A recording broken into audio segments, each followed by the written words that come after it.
ಸಂಚಾರ ಮಾಡ್ಕೊತ ಹಳ್ಳಿಗೆ ಏಕರಾತ್ರಿ ಪಟ್ಟಣಕ್ಕೆ ಪಂಚರಾತ್ರಿ ಅನ್ನೋ ಹಂಗೆ ಹಿಂಗೆ ಹೊಂಟಿದ್ಲ. ಹೋಗೋ ಮುಂದಾಗ ಆಕೆ ಇಚ್ಛೆ ಕಲ್ಯಾಣವನ್ನು ಕಾಣಬೇಕಂತೇಳಿ. ಕಲ್ಯಾಣವನ್ನು ಕಾಣಬೇಕಂತಕ್ಕಂಥ ಇಚ್ಛೆ ಇರಬೇಕಾದ್ರೆ ಯಾರು ಏನು ಕೇಳ್ತಾರ ಕೊಟ್ಟಿದ್ಲ ಆ ತಾಯಿ, ಕೊಟ್ಟಿದ್ಲ. ಯಾರ ಇಬ್ಬರು ಗಂಡ ಹೆಂಡ್ತಿ, ಮಕ್ಕಳಾಗಿದ್ದಿಲ್ಲ. ಆಕೆ ಹೆಸರು ಏನೋ ಕೇಳಿದ್ರು, ಸುಮ್ಮನೆ ಅವ್ರ ಹೆಸರು ಸ್ಮರಣೆ ಮಾಡಿದ್ರೆ ಅಕ್ಕವಂತ ತಿಳ್ಕೊಂಡು ಗೊತ್ತಿತ್ತು. ಆಶ್ಚರ್ಯ ಏನು ಅಂತಂದ್ರೆ ಆ ತಾಯಿ ಹೆಸರು ಹೇಳ್ಕೊಂತ ದಾನಮ್ಮ ಅಂತಿದ್ರು. ಏನೋ ಪೂರ್ವಜನ ಪುಣ್ಯದ ಫಲ. ದಾನಮ್ಮ ತಾಯಿಯ ಸ್ಮರಣೆ ಮಾಡ್ಕೊತ ದಾನಮ್ಮ ತಾಯಿ ಹೆಸರು ಹೇಳ್ಕೊಂತ ಯಾವಾಗ ಕಾಲ ಕಳೆಯುವಂಥ ಸಮಯದೊಳಗೆ ಹೆಂಡತಿ ಗರ್ಭ ಧರಿಸ್ತಾಳೆ, ಗಂಡು ಮಗು ಜನ್ಮ ಕೊಡ್ತಾಳೆ. ಗಂಡು ಮಗು ಜನ್ಮ ಕೊಟ್ಟಂಥ ಸಮಯದೊಳಗೆ ಹುಡುಗನ ಲಾಲನೆ ಪಾಲನೆ ಪೋಷಣೆ ಮಾಡ್ತಾ ಮಗ ಬೆಳೀತಾ ವರ್ಷ 2 ವರ್ಷ 4 ವರ್ಷ 5 ವರ್ಷ 8 ವರ್ಷಕ್ಕೆ ಬಂದ. ಮಗನಿಗೆ ತಿಳುವಳಿಕೆ ಬರೋದ್ರೊಳಗಾಗಿ ವಿಪರ್ಯಾಸ ಏನಾಗಿತ್ತು ಅಂತಂದ್ರೆ, ಆ ತಾಯಿಯ ಹಣೆಬರ ಏನಾಗಿತ್ತು ಅಂತಂದ್ರೆ, ಪೂರ್ವ ಜನ್ಮದ ಕರ್ಮ ಏನಾಗಿತ್ತು ಅಂತಂದ್ರೆ, ಮಗ ತಿಳುವಳಿಕೆ ಬರೋದ್ರೊಳಗಾಗಿ ಗಂಡ ತೀರಿಬಿಟ್ಟ. ಯಾವಾಗ ಗಂಡ ತೀರ್ಕೊಂಡಂಥ ಸಮಯದೊಳಗೆ ಗಂಡನ ಶರೀರದ ಮುಂದೆ ಕುಂತಳ್ತಾಳ. ಒಬ್ಬನೇ ಒಬ್ಬ ಮಗನ ಮಸ್ತಕದ ಮೇಲೆ 2 ಅಕ್ಕಿ ಕಾಳು ಹಾಕಲಿಲ್ಲ. ನಾ ಇನ್ನು ಮೇಲೆ ಹೆಂಗೆ ಬದುಕು ಮಾಡಲಿ, ಹೆಂಗೆ ಜೀವನ ಸಾಗಿಸ್ಲಿ, ನಾನು ಹೆಂಗಾರ ಇರಲಿ ಅಂತ ತಿಳ್ಕೊಂಡು ಕಣ್ಣೀರು ಹಾಕ್ತಾ ಇರಬೇಕಾದ್ರೆ ಅನಿವಾರ್ಯ. ಹೇಳಿ ಕೇಳಿ ಬರಂಗಿಲ್ಲ ಸಾವು, ಹೇಳಿ ಕೇಳಿ ಬರಂಗಿಲ್ಲ. ಯಾಕೆ ಇದು ಹೆಂಗಂದ್ರೆ ನೀರಿನ ಮ್ಯಾಗಿನ ಗುಳ್ಳಿದ್ದಂಗೆ, ಗಾಳಿಗಿಟ್ಟ ದೀಪ ಇದ್ದಂಗೆ. ನೀರಿನ ಮ್ಯಾಗಿನ ಗುಳ್ಳಿ ನೀವು ಪತ್ರ ಬರಂಗಿಲ್ಲ, ಬರ್ರಿ ನಾ ಹೊಡ್ಯಾಕತ್ತೀನಿ ಬರ್ರಿ ಅಂತ ತಿಳ್ಕೊಂಡು ಪತ್ರ ಬರೋದಿಲ್ಲ.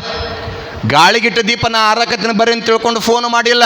ಹಂಗೆ ನಾವು ಹೊಂಟಿನ ಬರ್ರಿ ಅಂತ ತಿಳ್ಕೊಂಡು ಯಾರಿಗೂ ಹೇಳಂಗಿಲ್ಲ. ಇದು ಯಾವಾಗ ಹೋಗುತ್ತೋ ಯಾವಾಗ ಬರುತ್ತೋ ಗೊತ್ತಿಲ್ಲ. ಕಾರಣ ಬಂದೀವಿ ಅಂದ ಬಳಿಕ ಸಂತಿ ಮಾಡೋದದ ಎಷ್ಟು ಅದ್ಭುತ ಅಂತಂದ್ರೆ, 3 ದಿನದ ಸಂತೆಯು ತಮ್ಮ ಮಾಡುತ್ತ ಕುಂತಿದಿ ಸುಮ್ಮ.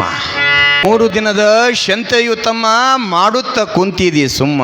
ಯಮನು ಕರಿಲಾಕ ಬರುತ್ತಾನ ಒಮ್ಮ, ಏನು ಹೇಳದೆ ನಡಿಬೇಕು ಸುಮ್ಮ. ಸುಮ್ಮನೆ ಹೋಗ್ಬೇಕ್ರಿ.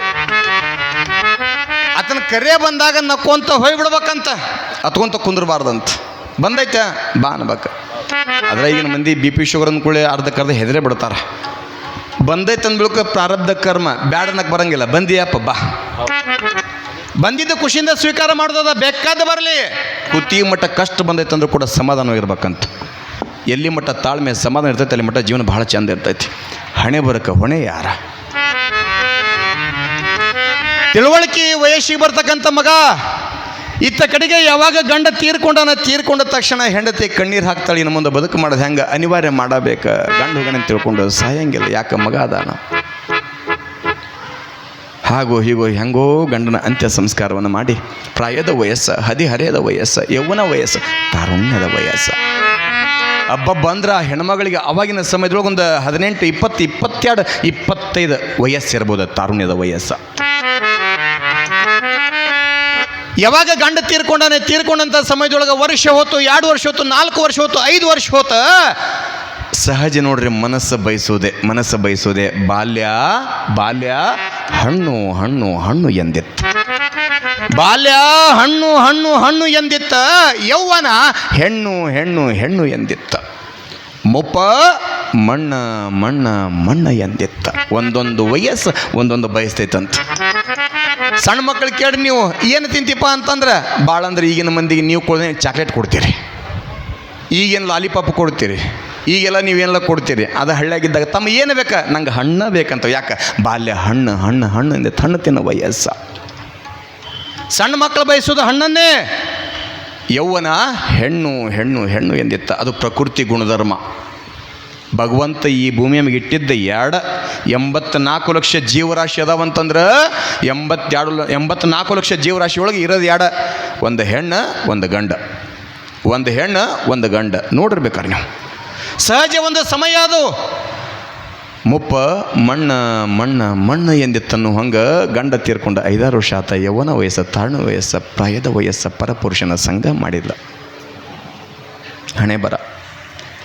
ಪರಪುರುಷನ ಸಂಘ ಮಾಡಿದಾಗ ಮಗನಿಗೆ ತಿಳುವಳಿಕೆ ಬರಕತ್ತು. ಅವ ಅಂದ, ನೋಡು ನಿನ್ನ ಇಬ್ಬರ ಬಾಂಧವ್ಯಕ್ಕೆ ನಿನ್ನ ಮಗ ಅಡ್ಡಿ ಅದಾನ ಅಂದವ. ನಿನ್ನ ಬಾಂಧವ್ಯಕ್ಕೆ ನಿನ್ನ ಮಗ ಅಡ್ಡಿ ಅದಾನ. ಏನು ನಿನಗೆ ನಿನ್ನ ಮಗ ಬೇಕು, ಏನು ನಾ ಬೇಕು ನಿರ್ಧಾರ ಮಾಡಂದಾಗ ಆಕೆ ಅಂದ್ಲು, ನೀ ನನ್ನ ಜೊತೆಗಿದ್ದಂದ್ರೆ ಇಂಥ 100 ಮಕ್ಕಳು ಹಡಿಬೋದು. ನೀನು ನನ್ನ ಜೊತೆಗಿದ್ದೆ ಅಂದ್ರೆ ಇಂಥ 100 ಮಕ್ಕಳು ಹಿಡಿಬೋದು, ನಂಗೆ ನೀನೇ ಬೇಕಾ, ಆ ಮಗ ಸತ್ರು ಚಿಂತಿಲ್ಲ. ಎಂದೂ ಕೂಡ ಯಾರಿಗೂ ಕೂಡ ಕೆಟ್ಟ ತಾಯಿ ಹುಟ್ಟುವುದಿಲ್ಲ. ಕೆಟ್ಟ ತಾಯಿ ಯಾರ ಜೀವನದಲ್ಲೂ ಕೂಡ ಸಿಗುವುದಿಲ್ಲ. ಸಮಯ ಸಂದರ್ಭ ಮನುಷ್ಯನನ್ನು ಯಾವ ಮಟ್ಟಕ್ಕೆ ತರುತ್ತೋ ಗೊತ್ತಿಲ್ಲ. ಇಬ್ಬರು ಕೊಡ್ಕೊಂಡು ಏನು ವಿಚಾರ ಮಾಡಿದಂದ್ರೆ, ಹಂಗಾರೆ ಇವತ್ತು ಹೆಂಗಾರ ಮಾಡಿ ನನ್ನ ಮಗನ ಮುಗಿಸ್ಬಿಡೋಣ ಕತೀನ, ನೀ ಯಾಕೆ ಬರ್ತೀನಿ, ನನ್ನ ಮಗನ ಕತೆ ನಾನಾ ಮುಗಿಸ್ತೀನಿ ಅಂದ್ಲಕ್ಕೆ. ಸರಿ ಹಂಗಾರೆ ಅನ್ನೋದ್ರೊಳಗಾಗಿ ಹಾಲು, ಬಿಸಿ ಹಾಲು, 2 ಲೋಟ ಹಾಲು, ಬಿಸಿ ಹಾಲಿನೊಳಗೆ ವಿಷ ಬೆರೆಸ್ಯಾಳ. ಬಿಸಿ ಹಾಲಿನೊಳಗೆ ವಿಷ ಬೆರೆಸ್ಯಾಳ. ವಿಷ ಬೆರೆಸಿ ಮಗನಿಗೆ ಹಾಲು ಕೊಡಿಸೋ ಮುಂದಾಗ ಮಗ ಅಂದ, ಯವ್ವ ಹಾಲು ಇವತ್ತು ಯಾಕೆ ಇಟ್ಟು ಚಲೋ ರುಚಿ ಅದಾವ ಅಂದ. ಇಟ್ಟು ರುಚಿ ಅದಾವ ಅಂದ್ಕೊಳ್ಳಿಯಪ್ಪ, ನಿನ್ನ ಸಲ ಮಾಡಿ ಇರವನೇ ಒಬ್ಬ ನನ್ನ ಮಗ, ಮತ್ತೆ ಆಡಿದ್ರೆ ಏನೋ ತಿನ್ಸಿದ್ರು, ಏನೋ ಉಣಿಸಿದ್ರು, ಏನೋ ಖುಷಿ ನಿನಗಲ್ಲಪ್ಪ ಅಂತ ತಿಳ್ಕೊಂಡಂದಾಗ ಖುಷಿಯಿಂದ ತಾಯಿ ಕೊಟ್ಟ ಹಾಲನ್ನು ಮಗ ಸ್ವೀಕಾರ ಮಾಡಿದ. ಯಾವಾಗ ಸ್ವತಃ ತಾಯಿ ಕೊಟ್ಟಂಥ ಹಾಲನ್ನು ಮಗ ಸ್ವೀಕಾರ ಮಾಡ್ಯಾನ, ಹಾಲು ಕುಡ್ದಾನ, ಮಗ ಹೆಂಗೆ ಹಾಲು ಕುಡಿತಾನ ಹಂಗಂಗೆ ನಗ ಕತ್ಲ. ಯಾಕೆ ಮಗ ಇನ್ನು ಮುಂದೆ ಅಡ್ಡಿ ಇಲ್ಲ ನಿನಗೆ ನನಗೆ, ನಮ್ಮಿಬ್ಬರ ಸಂಬಂಧಕ್ಕೆ ಕೊರತೆ ಇಲ್ಲ, ಯಾವ ಅಡ್ಡ ಗೆರೆನೂ ಇಲ್ಲ ಅಂತ ತಿಳ್ಕೊಂಡು ಮಗ ಯಾವಾಗ ಹಾಲು ಕುಡ್ದಾನ, ಕುಡಿದ ತಕ್ಷಣ ಮಕ್ಕೊಂಡಿರ್ತಕ್ಕಂಥ ಮಗ ಹೇಳಿಲ್ಲ. ಬಾಯಾಗ ಬರಕತ್ತು. ಮಗ ಕೂಗಾಕತ್ತ, ದಾನಮ್ಮ ದಾನಮ್ಮ ದಾನಮ್ಮ ದಾನಮ್ಮ ದಾನಮ್ಮ ದಾನ. ತಂದೆ ಕಲಿಸ್ಕೊಟ್ಟ ಮಾತಿತ್ತದ. ಸಾಯು ಮುಂದಾಗುತ್ತೆ ಸಹಿತ ದಾನಮ್ಮ ದಾನಮ್ಮ ದಾನಮ್ಮ ಅನ್ಬೇಕಾದ್ರೆ ಆತ ಹಾಗಾದ್ರೆ ಮಗ ಸತ್ತ ಅಂತ ತಿಳ್ಕೊಂಡು 2 ಲೋಟ ಏನು ಹಾಲು ಇದ್ವಲ್ಲ, ಆ 2 ಲೋಟ ಹಾಲದೊಳಗೆ 1 ಲೋಟ ಹಾಲು ಮಗನಿಗೆ ಕೊಟ್ಟಾರ, 1 ಲೋಟ ಹಾಲು ಇಬ್ಬರು ಕೂಡ ಕುಡ್ದಾರ. ವಿಪರ್ಯಾಸ, ದುರ್ದೈವ, ಪ್ರಾರಬ್ಧ, ಕರ್ಮ, ಹಣೆ ಬರ ಏನಾಗಿತ್ತಂದ್ರೆ ಬೆಳಗ್ಗೆ ಹರಿದ್ರೊಳಗಾಗಿ ಅವರಿಬ್ಬರು ಸತ್ತಿದ್ರು.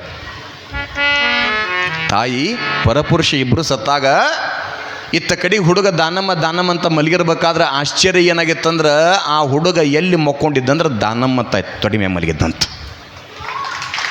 ದಾನಮ್ಮ ತಾಯಿ ಮಸ್ತಕದ ಮೇಲೆ ಹಸ್ತ ಇಟ್ಟ ಸಾಯುವಂಥ ಹುಡುಗನು ಬದುಕಿಸ್ತಾಳ. ಅವರವರ ಬಂಧು ಬಳಗ, ಅವರವರ ನೆಂಟಸ್ತ್ರ, ಅವರವರ ಕುಲಸ್ತ್ರೀ ಅದರಲ್ಲ, ಅವ್ರಿಗೆ ಸುದ್ದಿ ಮುಟ್ಟುತ್ತಾ ಹಿಂಗಾಗೈತಿ, ತಾಯಿ ಹಿಂಗೆ ತೀರ್ಕೊಂಡಾಳ, ಮಗ ಪರದೇಶ ಆಗ್ಯಾನ, ಮಗನಿಗೆ ತಂದಿಲ್ಲ ತಾಯಿಲ್ಲ, ನೀವು ಬಂದು ಆ ಹುಡುಗನ ಕರ್ಕೊಂಡು ಜೋಪಾನ ಮಾಡ್ರಿ ಅಂತ ತಿಳ್ಕೊಂಡು ಸೂಚನೆ ಮುಟ್ಟಿತ್ತು.